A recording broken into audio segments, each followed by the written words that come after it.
Willkommen bei J-Point Systems zu Folge 1.2 unserer Retro-Bastelei und damit zu einer spontanen und weiteren Fortsetzung zu unserem Super-Sockel 7-System. Was ist passiert?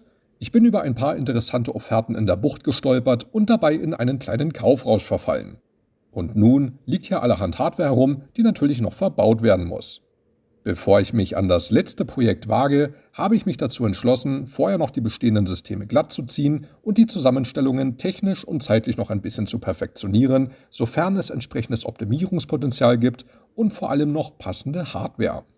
Die Upgrades werden in den meisten Szenarien das Kraut nicht fett machen, trotzdem möchte ich euch gerne an dieser kurzweiligen Bastelei teilhaben lassen. Wir beginnen also mit unserem System Nummer 1 und legen einfach mal los. Für alle, die die ersten beiden minder professionellen Videos zu diesem PC noch nicht gesehen oder schon verdrängt haben, noch eine kurze Zusammenfassung.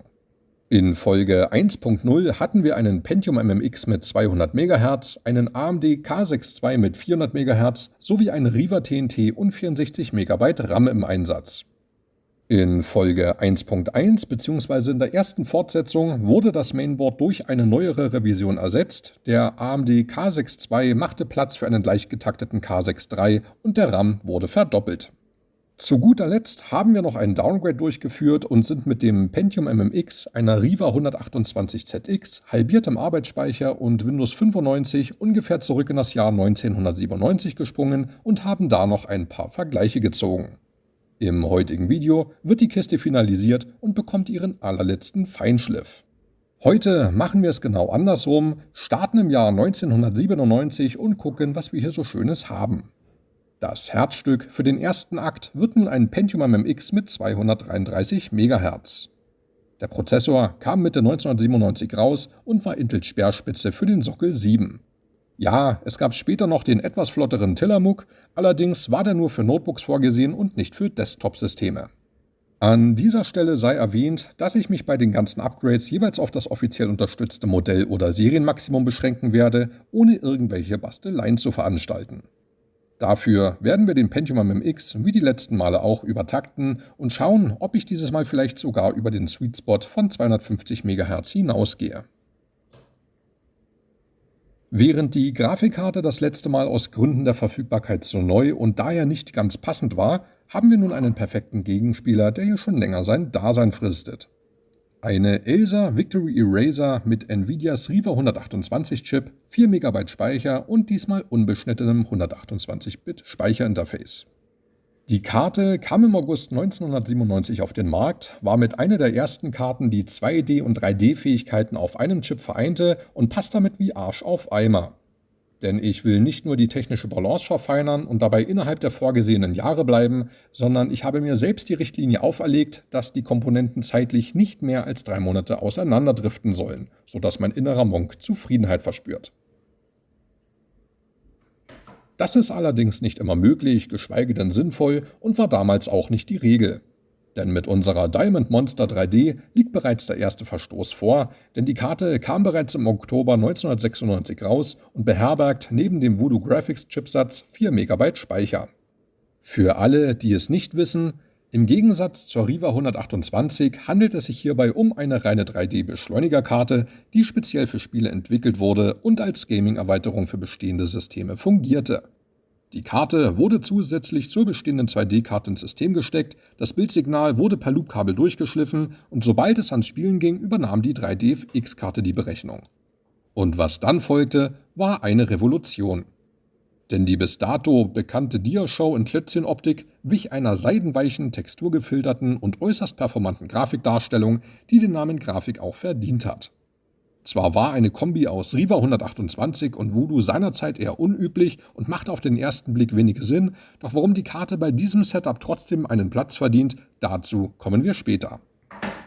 Alles andere bleibt gegenüber dem letzten Mal unverändert und dann mache ich mich kurz ans Upgrade.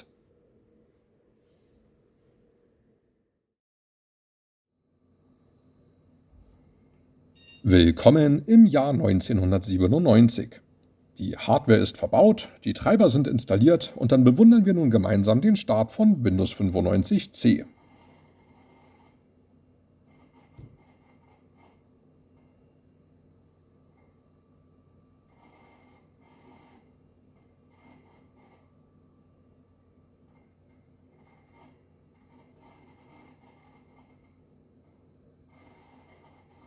Dafür, dass die Konfiguration über ein Vierteljahrhundert alt ist, wirkt das selbst nach heutigen Maßstäben gar nicht mal so lahm.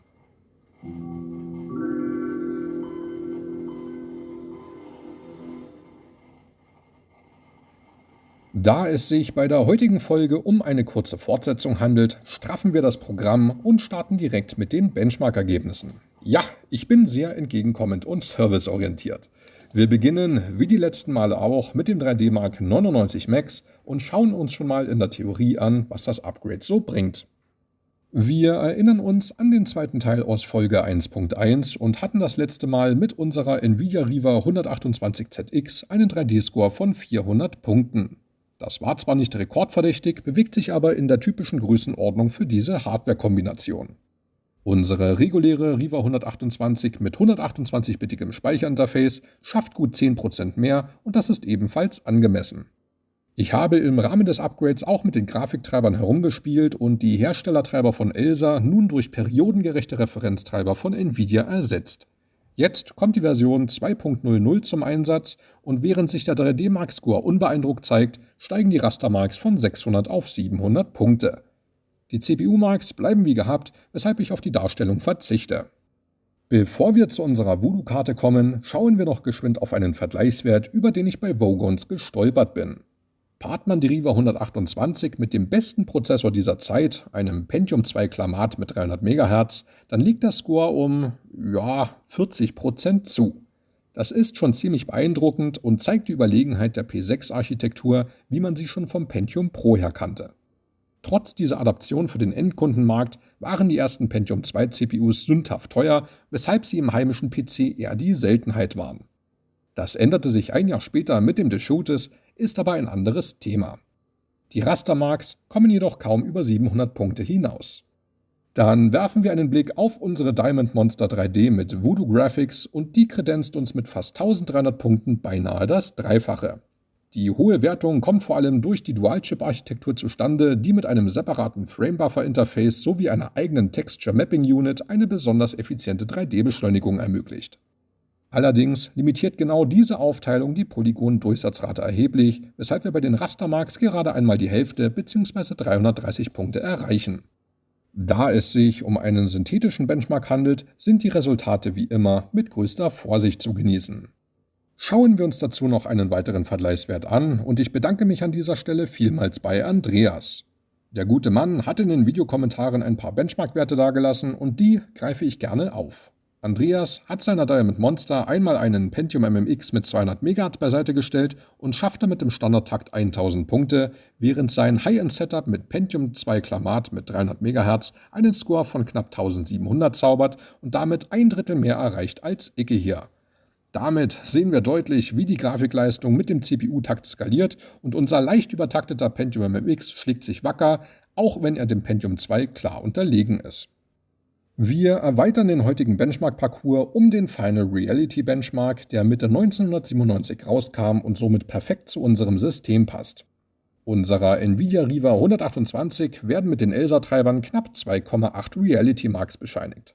Ja, 2,8. Nicht 2800, sondern 2,8. Ich habe auch erst blöd geschaut, aber das ist kein Tausenderpunkt, sondern ein Komma. Sobald wir Nvidias Referenztreiber nutzen, reden wir über vielleicht 1% Unterschied und damit im Grunde genommen über Messtoleranzen. Ich mache übrigens immer 3 Durchläufe und nehme den Durchschnittswert. Doch beim Final Reality Benchmark gibt es keine Schwankungen. Die Werte bleiben exakt gleich. Kommen wir wieder zu unserer Voodoo-Karte und hier haben wir überraschenderweise denselben Score. Ich habe den Benchmark mehrfach durchlaufen lassen und sichergestellt, dass ich den richtigen Renderer ausgewählt habe. Und zwar gab es innerhalb der einzelnen Tests kleinere Abweichungen, doch in der Gesamtheit befinden sich die beiden Grafikkarten auf absolut identischem Niveau. Das ist ein spannender Perspektivwechsel und wirft die vorangegangenen Betrachtungen völlig über den Haufen. Bevor wir uns das nun in der Praxis anschauen, werfen wir noch einen kurzen Blick auf die Ergebnisse von SI Software Sandra. Wir beginnen wie immer mit dem Arithmetik-Benchmark. Dass es hier nun Unterschiede zu bewundern gibt, liegt einzig und alleine daran, dass heute eine andere Version zum Einsatz kommt. Während wir das letzte Mal 2002 Professional genutzt haben, verwenden wir nun die Standard-Edition 99. Ich habe nämlich im Rahmen der Upgrades auch die Software- und Titelauswahl an dem von uns betrachteten Zeitraum angepasst. Zwar wäre eine ältere Version historisch treffender, allerdings bietet sie nicht den gleichen Funktionsumfang, weshalb ich darauf verzichte. Zwar wird unser Prozessor bereits im Sweet Spot mit 2,5 mal 100 betrieben, trotzdem habe ich es mir nicht nehmen lassen, nochmal an der Taktschraube zu drehen. Bei 3,5 mal 75 bzw. 266 MHz hält sich der Mehrwert in sehr überschaubaren Grenzen und bei 3 mal 95 bzw. 285 MHz sieht es auch nicht so viel besser aus. Weiter geht's mit dem Multimedia Benchmark und hier zeigt sich, dass die Integerleistung nun linear mit dem Takt skaliert. Zwar sieht das erstmal alles schön aus, trotzdem bin ich wieder davon abgerückt. Zum einen hat das weder auf den 3D-Mark noch auf die Spiele einen nennenswerten Einfluss, zum anderen gab es mit 285 MHz wiederkehrende Abstürze, die sich auch mit einer höheren V-Core nicht beheben ließen. Standardmäßig beträgt die Versorgungsspannung 2,8 Volt und ich habe den Prozessor schon mit 3,1 Volt befeuert, aber keine Chance. Mehr Spannung ist für einen dauerhaften Betrieb ohnehin nicht zu empfehlen. Ich habe es sogar mit 3 mal 100 MHz probiert und 3,3 Volt draufgegeben, allerdings komme ich nicht über den BIOS-Post hinaus. Entweder spielt das Board nicht mit oder ich habe in der Silicon Lottery einfach Pech gehabt. Und noch mehr Spannung, das traue ich mir nicht, das gebe ich offen zu. Ein halbes Volt mehr ist sowieso schon derbe. Mach das mal mit einem heutigen Prozessor, dann kannst du davon ausgehen, dass man sich ein Loch in den Sockel brennt. Die alten Dinos hingegen, deren Strukturbreite man mit einem Taschenmesser nachschnitzen kann, stecken das im Zweifel noch weg. Dann schauen wir zum Abschluss noch auf die Speicherbandbreite und bis auf versionsbedingte Differenzen, die etwas deutlicher ausfallen, bleibt alles beim Alten. Dann schließe ich mal wieder alles.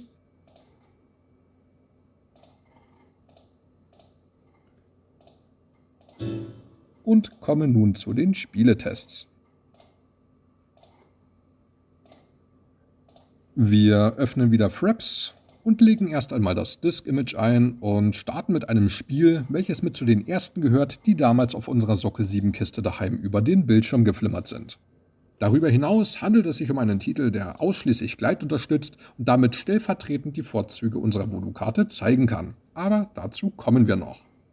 F-16 Fighting Falcon kam im Juni 1997 raus und war ein Kampfflugsimulator, der durchaus für Unterhaltung gesorgt hat.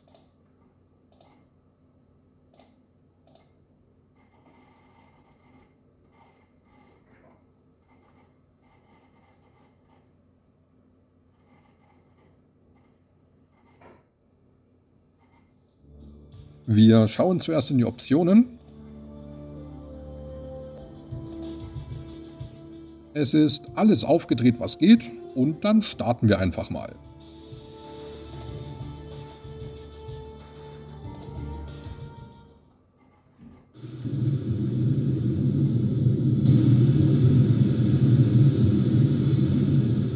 Ja, meine Damen und Herren. So oder so ähnlich sahen die allermeisten, wenn nicht sogar alle Spiele bis Ende 1996 aus. Grobkörniger und ungefilterter Pixelbrei, der im Software-Rendering mit gefühlt 10 bis 15 Frames, wenn überhaupt, über den Bildschirm gezuckelt ist. Das war seinerzeit Stand der Technik und wer nicht gerade einen flotten Pentium-Prozessor seinen eigen nannte, bei dem lief es im Zweifel noch schlechter. Zwar gab es vorher schon den einen oder anderen Versuch, 3D-Beschleunigung für Heimanwender zu etablieren, aber das war alles dermaßen schlecht und unausgegoren, dass der große Durchbruch bisher ausblieb. Beispielsweise ist Nvidia mit seinem ersten NV1, der auf eine alternative Rendertechnik setzte, krachend gescheitert. Karten wie die Matrox Mystic waren zwar solide, aber von echter 3D-Beschleunigung noch meilenweit entfernt und die S3 Verge nannte man liebevoll 3D-Entschleuniger. Und so begnügte sich ein Groß der Spieler mit dem, was wir hier sehen. Und ich glaube, jetzt haben wir genug gesehen. Das reicht zur Veranschaulichung und dann bringen wir den Vogel mal runter.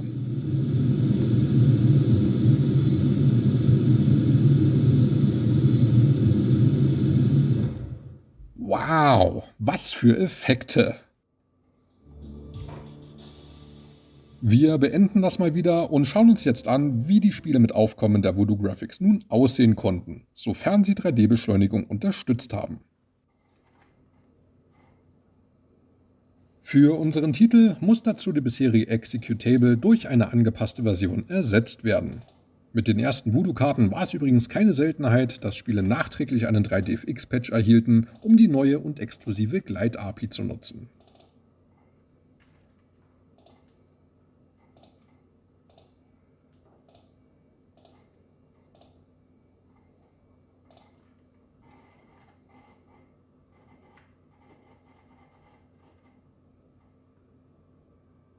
Der 3DFX Splash Screen. Schön.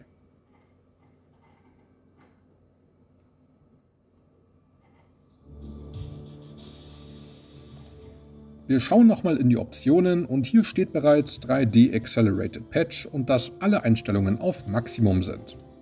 Dann fliegen wir jetzt nochmal genau die gleiche Szene.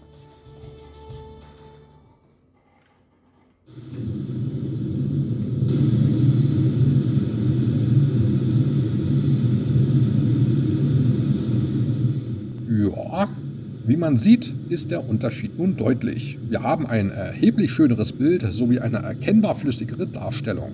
Heute belächelt man das vielleicht, doch damals sorgte das sowohl in der Fachpresse als auch bei der Spielerschaft für einen Wow-Effekt. Und die 3DFX Voodoo wurde blitzschnell zum neuen Maßstab, an dem sich die Konkurrenz fortan messen musste. Durch die starke Unterstützung vieler Boardpartner waren die Voodoo-Karten zur Einführung in rauen Mengen verfügbar und das in einer beeindruckenden Vielfalt an Modellen, die es heute in dieser Form nicht mehr gibt. Mit einem Einführungspreis von rund 500 D-Mark war die Voodoo zwar kein Schnäppchen, aber eine Investition, die sich für Gamer definitiv gelohnt hat. Damit konnte man selbst ältere PCs mit einem Pentium 100, die man eigentlich schon längst abgeschrieben hat, mit wenigen Handgriffen in eine echte Spielmaschine verwandeln. Und so verkaufte sich die Voodoo 1 wie geschnitten Brot und war binnen weniger Monate in fast jedem Gaming-PC zu finden. Das ist schon ein Unterschied wie Tag und Nacht und dann landen wir auf direktem Weg, im wahrsten Sinne des Wortes.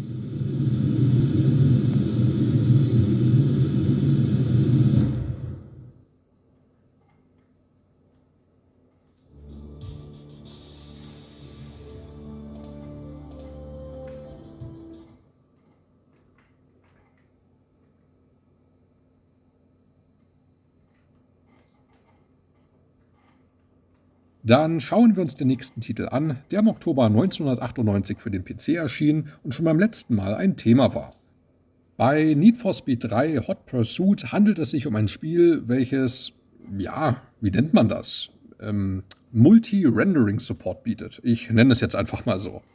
Und dann kann man wählen, ob das Spiel im Software-Rendering läuft oder ob man stattdessen die Direct 3D oder Glide API nutzt. Allerdings lässt sich das bequem in einem Dialogfeld auswählen, ohne dass man Daten hin und her kopieren muss. Den Anfang macht unsere Riva 128, schließlich ist sie Nvidias zweiter Anlauf, der diesmal besser geglückt ist und zugleich der erste Versuch, sich gegen 3DFX zu positionieren.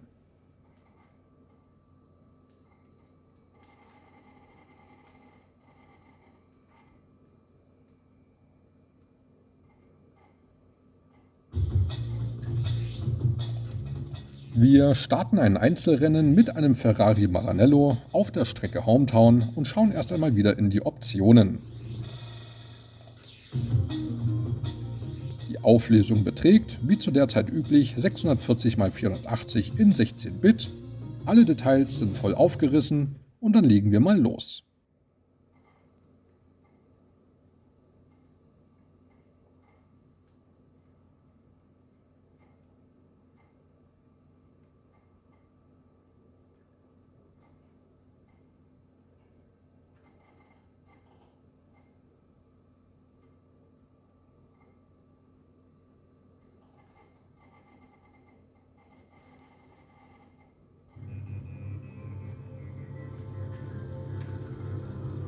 Drei, zwei, eins, los!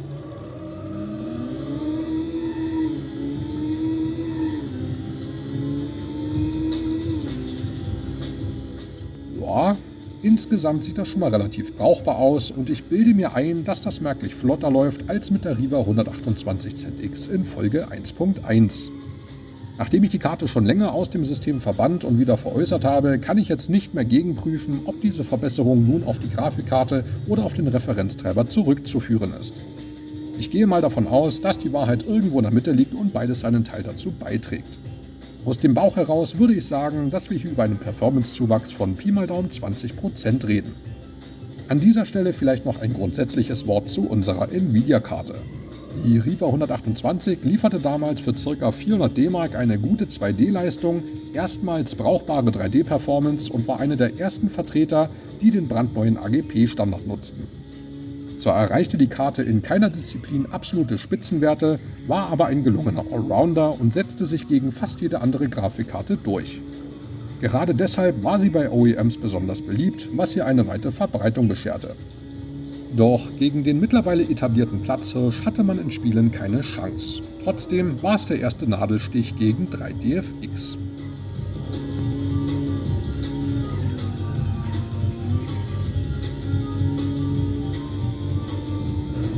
Ach komm, jetzt bin ich hier so schön durchgefahren und dann stehen die Arschlöcher da mitten auf der Straße umeinander. Ja gut, dann bringen wir die Runde noch geschwind zu Ende.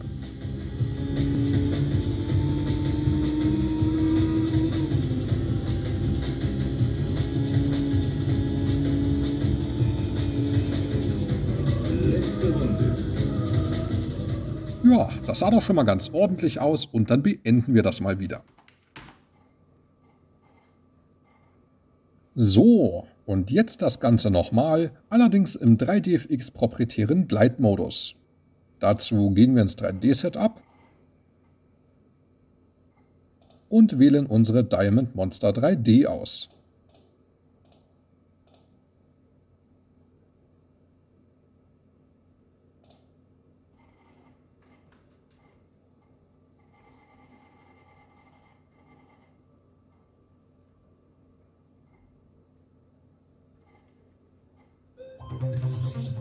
Ich weiß nicht, ob ihr das erkennen könnt, aber schon das Menü sieht etwas hübscher aus als vorher. Wir schauen nochmal in die Optionen.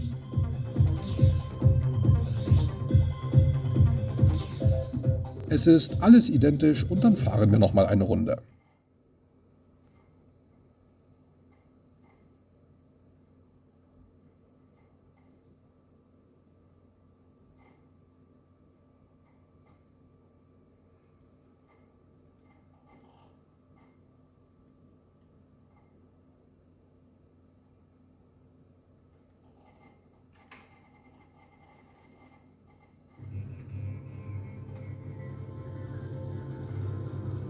Drei, zwei, eins, los. Ja, das gesamte Erscheinungsbild wirkt ein bisschen heller und freundlicher als noch unter Direct 3D. Das war damals auch typisch für die Voodoo-Karten.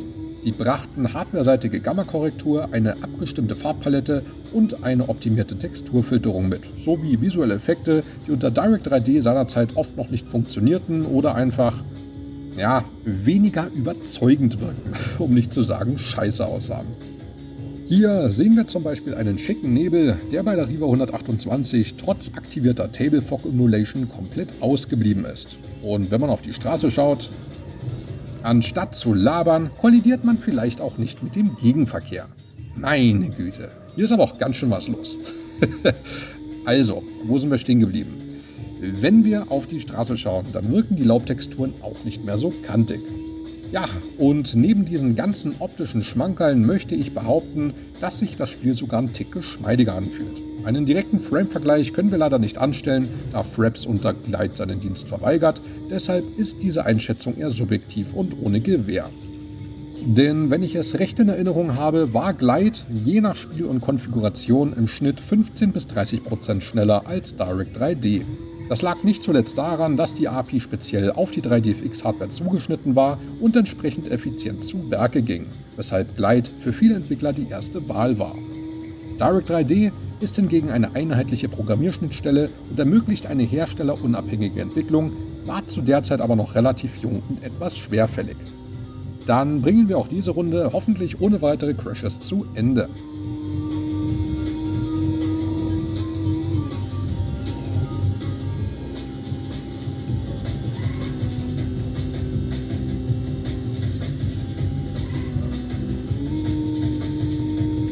Das ist die letzte Runde.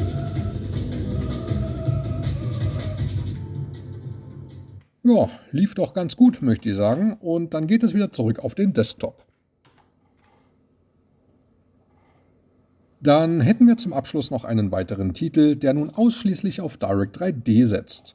Racing Simulation 2, besser bekannt als Monaco Grand Prix Racing Simulation 2, erschien im November 1998 für den PC und war eines von vielen Formel-1-Spielen der späten 90er, welches sich jedoch mangels Lizenz nicht so nennen durfte.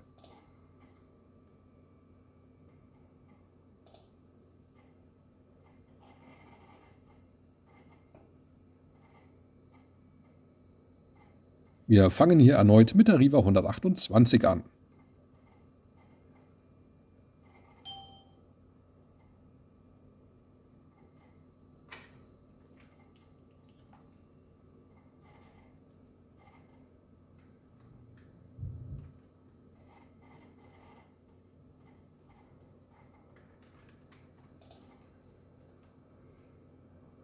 Wir schauen auch hier einmal in die Grafikoptionen. 640 x 480 und die wenigen Einstellungen sind auf Maximum, auch wenn deshalb kein optisches Feuerwerk zu erwarten ist.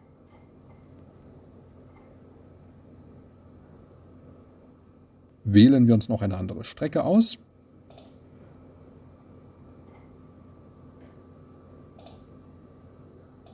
Und dann drehen wir mal eine Runde in Monza.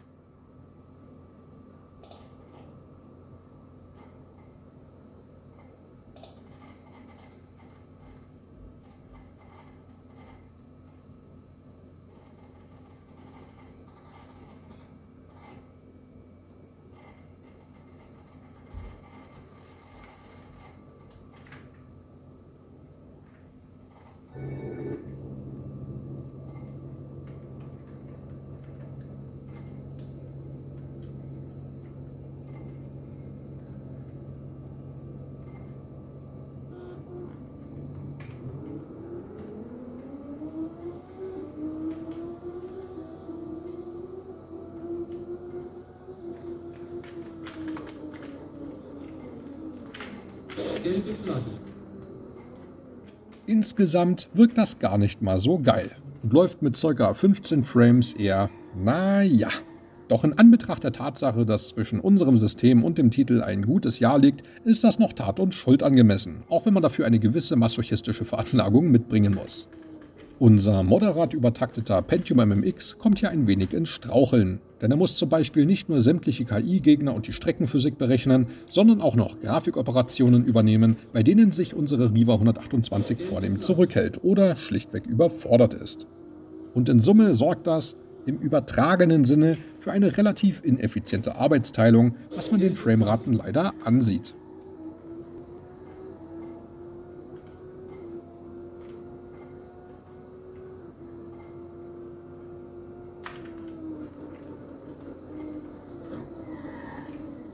Ja, Feierabend. Das war ein Wink mit dem Zaunpfahl. Und dann beenden wir das mal. Gelbe Flagge.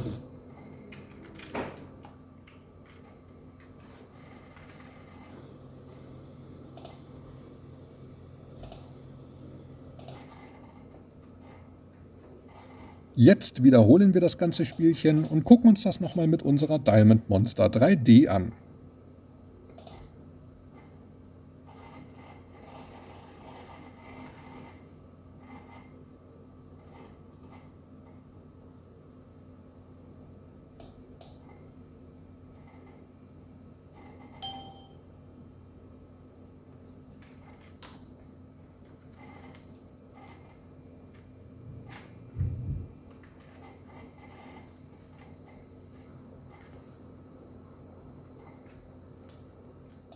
Wir schauen wieder in die Optionen.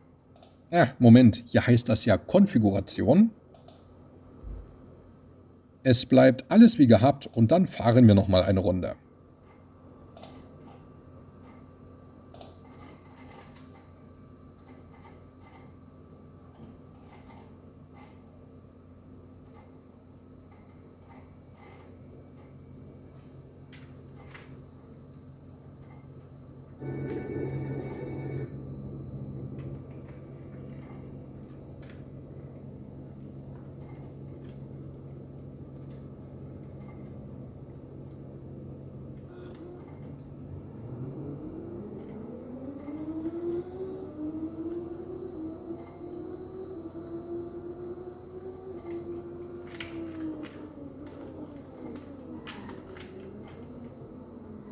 Ja, das sieht viel besser aus. Das Bild ist wieder deutlich ruhiger und die Texturen wesentlich hübscher. Und mit über 20 FPS läuft das Spiel erkennbar flüssiger. Doch warum genau ist das jetzt so? Ohne mich jetzt in technischen Details zu verlieren, mache ich es kurz. Die 3DFX-Karte entlastet die CPU dort, wo sie vorher noch nachhelfen musste, da sie wesentliche Rendering-Aufgaben nun vollständig übernimmt. Und wer gut aufgepasst hat, der weiß auch, warum der Frame-Counter jetzt angezeigt wird. Denn die Voodoo beherrschte nicht nur die hauseigene Glide-API, sondern auch Microsofts Direct 3D. Und auch da war man der Konkurrenz durchweg überlegen. Auch wenn der ganze Hype an mir vorbeigegangen ist, muss man neidlos anerkennen, dass es damals einfach nichts Besseres gab. Vielleicht kann der eine oder andere jetzt besser nachvollziehen, warum 3DFX für viele eine Legende ist. Dann höre ich mal auf zu quatschen und lasse die Fahrt bis zur Ziellinie entspannt ausklingen.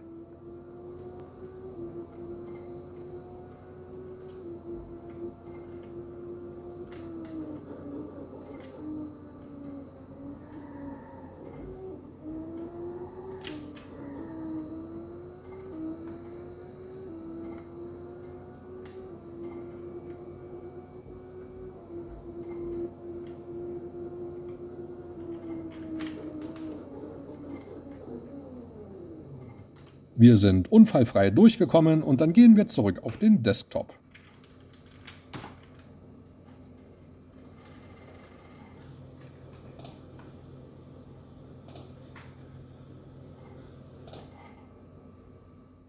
Ja, wie man sehen konnte, vollbringt das Upgrade kleine Wunder und ist eine sehr wertvolle Ergänzung, die unsere Zusammenstellung sinnvoll abrundet. Wir haben nun eine wunschlos glücklich Konfiguration aus 1997, mit der man im Grunde genommen alles abbilden kann. Damit ist nun der erste Akt des Videos abgeschlossen und dann machen wir gleich weiter.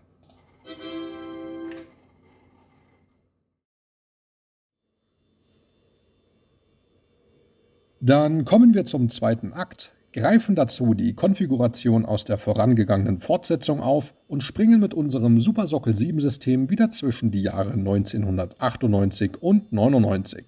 Der Prozessor ist jedoch das einzige, was sich hier ändert. Der AMD K6 III mit 450 MHz ist der schnellste Ableger der Familie, erblickte Ende Februar 99 das Licht der Welt und ist ebenfalls das offizielle Maximum, welches es für den Supersockel 7 im Desktop-Segment gab. Die ganzen Plus-Modelle kamen erst im April 2000 raus und waren gleichermaßen nur für den Notebook-Markt gedacht, wenngleich viele Prozessoren den Weg in den heimischen PC gefunden haben.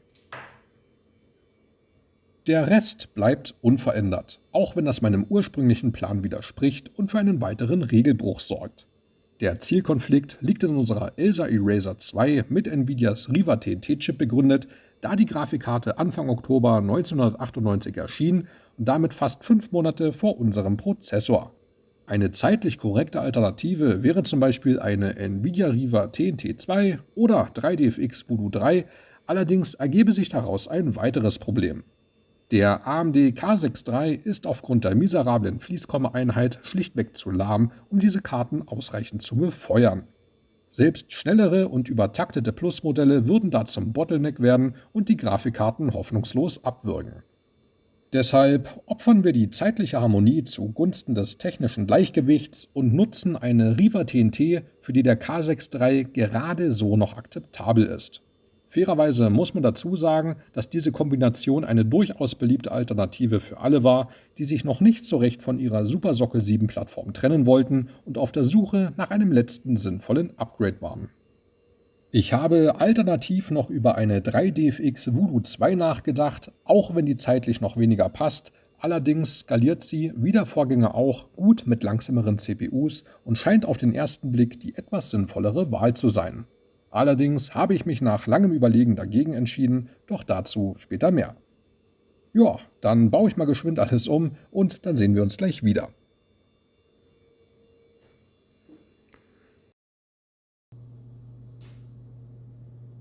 Willkommen zwischen den Jahren 1998 und 99. Die Hardware wurde gewechselt, die Festplatten umgesteckt und die Jumper korrekt gesetzt. Das ist die große Stärke eines Supersockel 7 Systems. Es fängt nicht nur die gesamte Post-486-Ära bis zum Ende der 90er ein, sondern erlaubt auch die Nutzung nahezu jeder CPU und Grafikkarte aus dieser Zeit, auch wenn in Sachen Leistung nach hinten raus nicht mehr viel zu holen ist.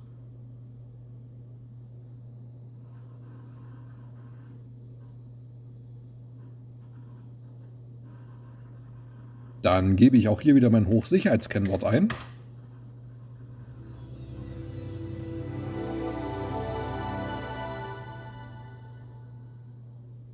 Und nach diesem nostalgischen Startsound legen wir hier ebenfalls ohne Umschweife mit den Benchmark-Ergebnissen aus 3D Mark 99 Max los.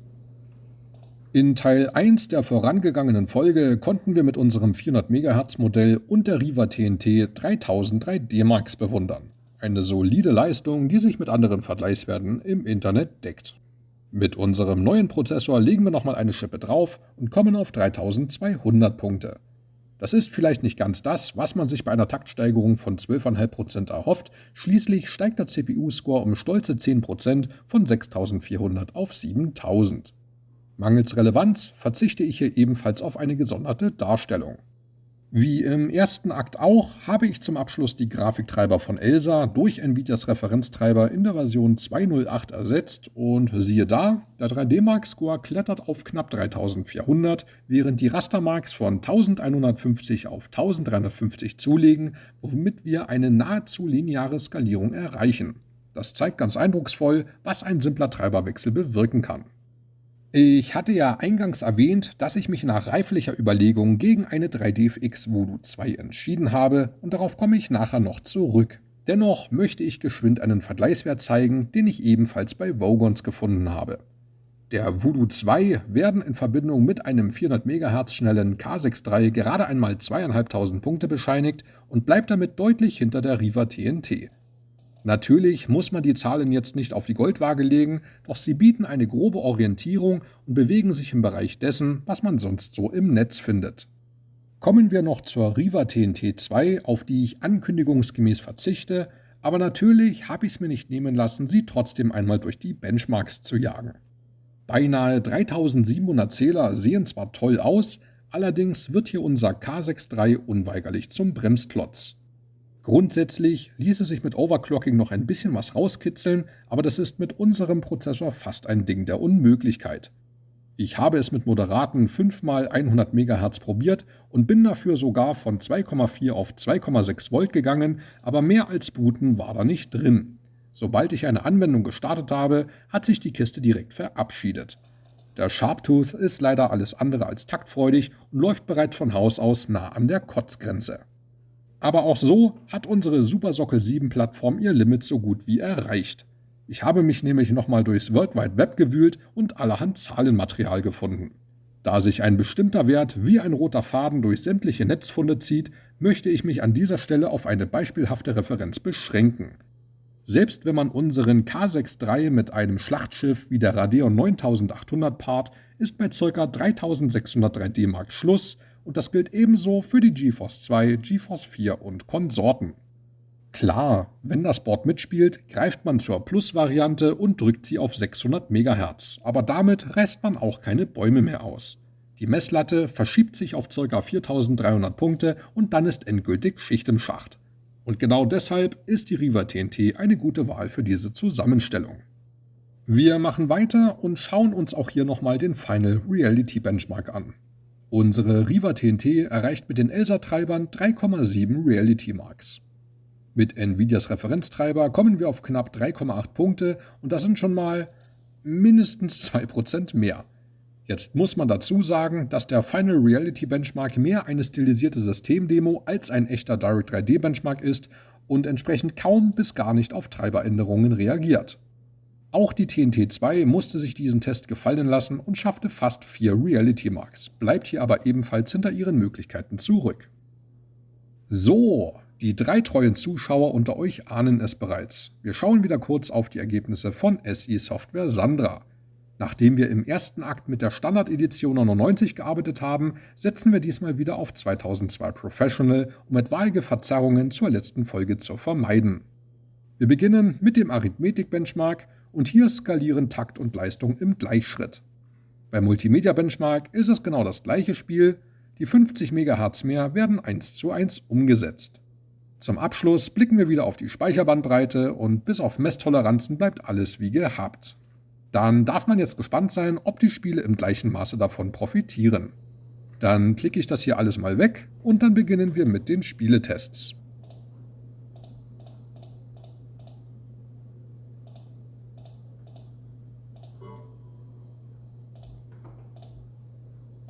Dann öffnen wir mal wieder Fraps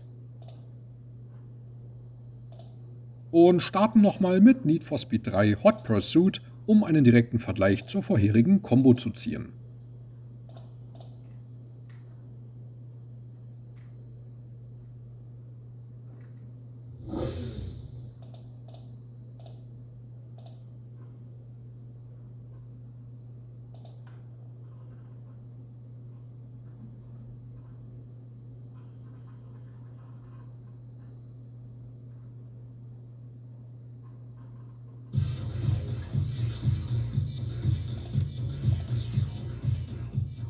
Die Karre und die Strecke bleiben gleich und dann schauen wir auch hier in die Optionen. Wir fahren diesmal mit 800x600. Ansonsten bleibt alles beim Alten und dann legen wir mal los.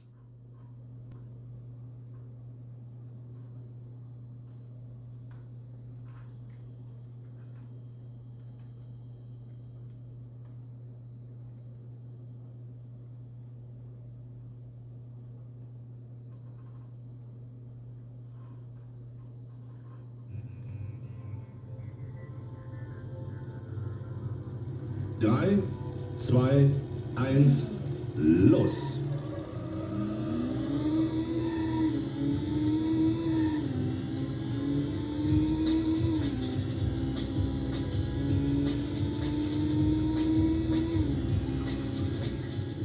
Wie man sieht, ist der Unterschied gegenüber dem ersten Akt nun deutlich.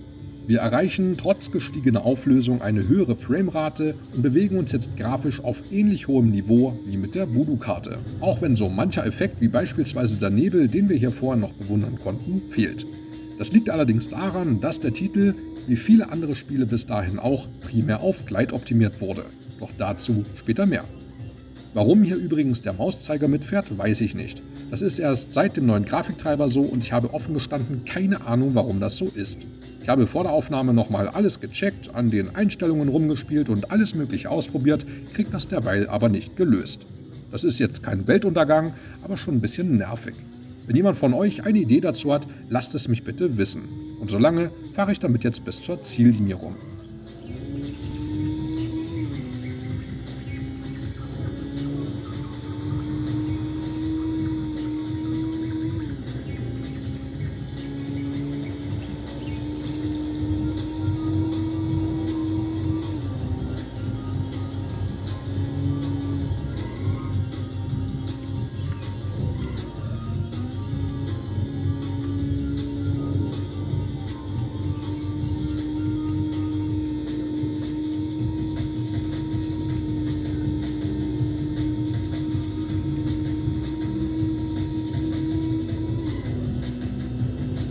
Letzte Runde.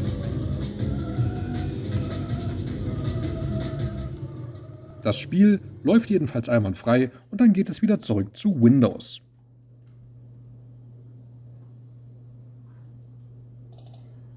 Als nächstes schauen wir uns einen alten Bekannten an, nämlich den Nachfolger Need for Speed High Stakes, der zeitlich ebenfalls gut zu unserem Setup passt. Schließlich kam der Titel im Juni 1999 für den PC raus.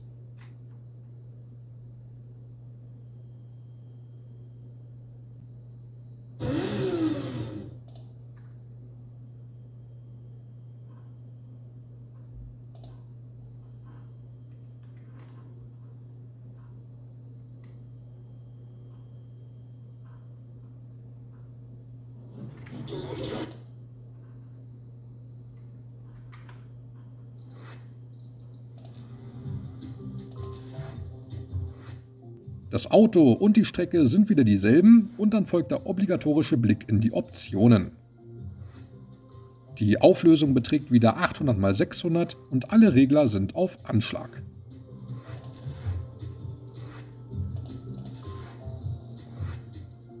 Und dann starten wir mal.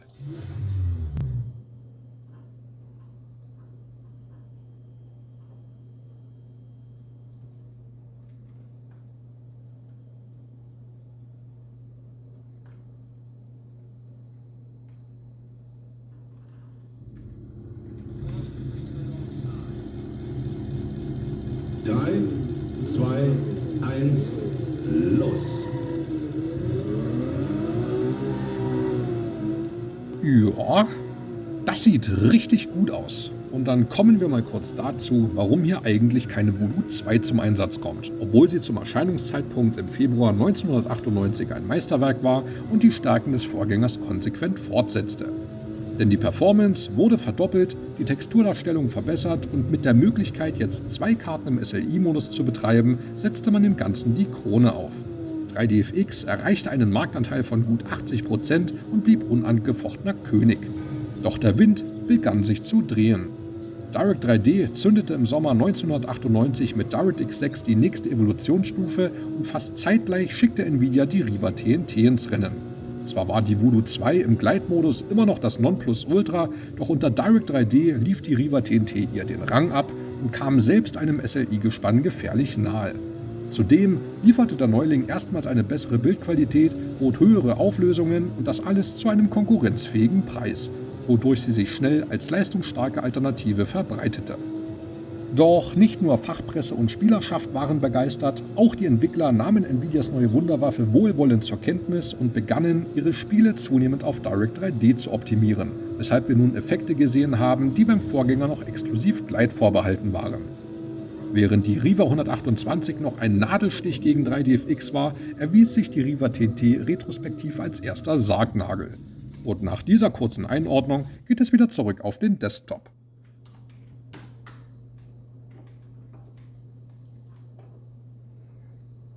Dann fahren wir jetzt nochmal eine Runde in Monza, doch diesmal auf 2 Rädern. Der Kandidat hört auf den Namen Superbike 2000 und wurde im März 2000 für den PC veröffentlicht.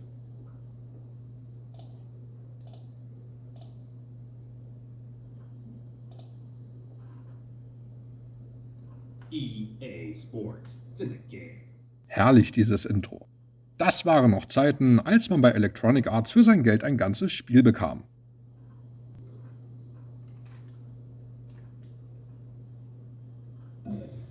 Gut, wir gucken auch hier in die Optionen. 800 x 600 Bildpunkte und das steht alles auf hoch, mit Ausnahme der Moped-Details und der echten Schatten. Andernfalls gibt es hier ein paar hässliche Grafikfehler oder das Spiel stürzt einfach ab. Vermutlich fehlt unserer Riva TNT irgendein Feature, das vom Spiel erwartet wird, was angesichts der zeitlichen Diskrepanz eine naheliegende Erklärung sein könnte.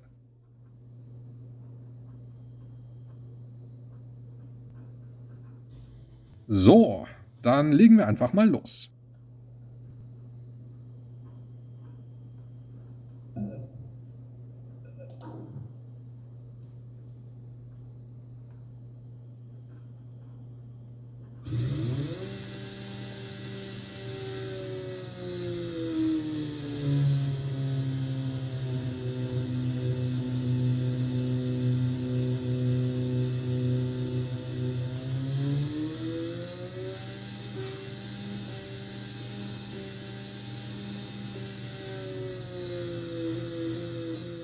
Also gegenüber Racing Simulation 2 sieht das hier nun deutlich schöner aus. Ich bin mir gerade nicht sicher, meine aber, dass Superbike 2000 damals in den Fachzeitschriften viel Lob für die detaillierte und realistische Streckendarstellung erhielt und war auch sonst eine ziemlich gute Simulation.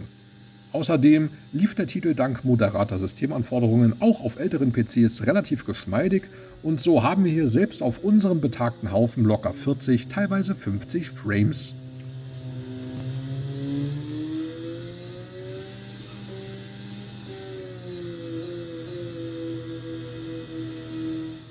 Bevor ich es vergesse, noch ein paar Worte dazu, warum ich mich ebenfalls gegen die Riva TNT 2 entschieden habe. Man hat es bereits in den Benchmarks gesehen, dass gegenüber unserer Riva TNT nicht mehr wirklich was vorangeht, weil der Prozessor schlichtweg limitiert. Doch Benchmarks sind Benchmarks und Spiele sind Spiele. Drum habe ich das selbstverständlich kurz getestet, bevor ich die TNT 2 wieder rausgeschmissen habe. Und das, was der 3D-Markt schon angedeutet hat, setzte sich in Need for Speed, Superbike und anderen Titeln fort und deckt sich auch mit dem, was man beispielsweise auf AnandTech und anderen Seiten findet. Man erreicht im Schnitt nicht einmal 5 FPS mehr und eine bessere Qualität gibt's deshalb auch nicht. Denn eine neuere Karte allein sorgt nicht automatisch für ein hübscheres Bild. Einige Details wie Schatten und andere Effekte werden nämlich direkt von der CPU berechnet und die kämpft da jetzt schon ums nackte Überleben. Ja, ich könnte zwar eine höhere Auflösung fahren, aber das wären Perlen vor die Säue. Unterm Strich wäre die TNT 2 hier eine absolute Verschwendung. Dann bringen wir die Runde mal zu Ende.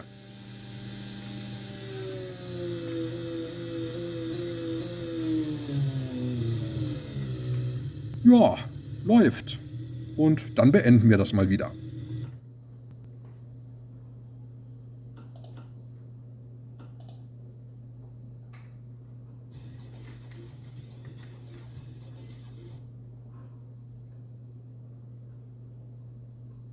So, Fraps können wir an dieser Stelle schon mal beenden und schauen uns zum Abschluss einen Titel an, der im Dezember 99 erschien und bisher kein Thema war.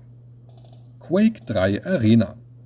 In der allerersten Folge habe ich ja angedeutet, dass der Titel völlig an mir vorbeigegangen ist und dabei unterschlagen, dass ich erst später dazu gefunden habe. Das war aber mit vielen Spielen so. Die lagen teils Jahre in der Schublade umeinander, bis ich mich da irgendwann mal rangemacht habe.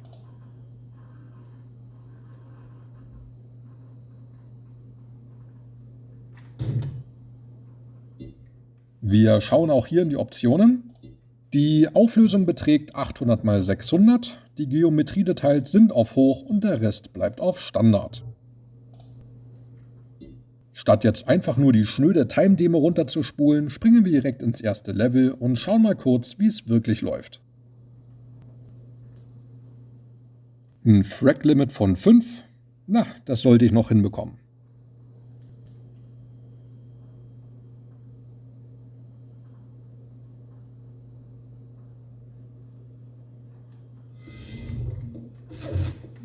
Welcome to Quake 3 Arena. Has crashed in this arena.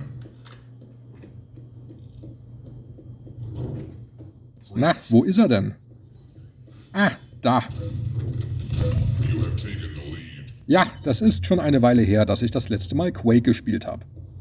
3 frags left. Ja, ich weiß, dass ich hier auch wie ein Speedrunner auf Koks durch die Map fliegen könnte, aber das ist ja jetzt kein Turnier, sondern ein kurzer Test. 2 frags left.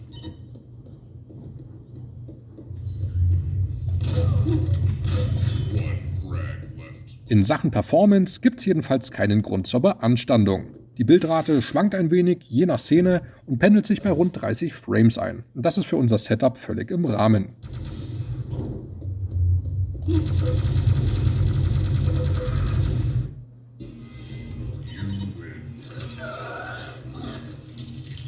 Perfect. Ja, und damit sei es das für heute auch gewesen.